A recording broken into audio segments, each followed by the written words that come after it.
Hi, I was just showing a property and I was reminded of something that I think is going to be really helpful for y'all to hear.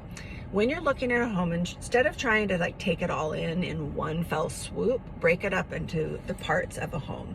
So here they are, there's 6 of them: roof, foundation, plumbing, electrical, drainage, and HVAC. And that's basically it. And you can look at each one individually. So with the roof, we're looking at the age. Roofs have a life expectancy. So where is it in that?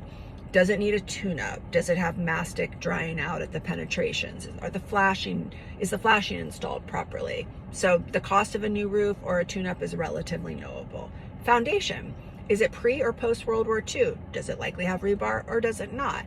How's it looking? Is it rotated? Does it have displaced cracks? Does it have a lot of spalling and degradation from water? Has there been a seismic upgrade? Does it look like it could take modern bolting? Do you need an engineer to design a seismic, or could you use a regular contractor because it's a lower crawl space? We can talk about that another day. Electrical, do you have grounded wiring, Romex, or do you have ungrounded, like knob and tube, or a mixture, which is around here usually what we have? Is there insulation on top of ungrounded? Do you have GFCIs around your water sources? Do you have enough outlets?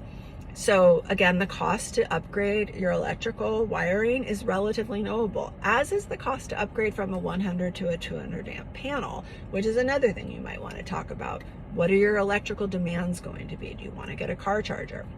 With plumbing, do you have galvanized and cast iron that's starting to rust and degrade? Or do you have a mixture of ABS and copper in the house, which is typically what we have? Is it functioning fine for now? The water pressure looks good, nothing's leaking under the house, we're all good? Or are you having active problems? Again, the cost for those upgrades is relatively knowable. HVAC, your heater has a known lifespan. Where is this heater in that span? So how much probable life do you have left? You should tune it up. They always can use a service.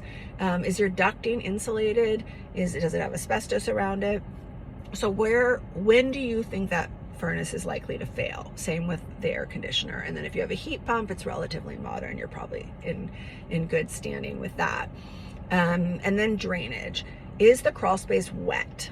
Do you have a living space that's below the exterior ground, below grade? Is there a French drain or some kind of a drainage system in place to protect that below grade space? It might be dry now, but we need to look at where water will come when it rains, and is that going to be a problem for you? Again, the cost to do a drainage update is relatively knowable. So altogether, it can feel really overwhelming, but if you look at a house system by system, it can feel a lot less daunting.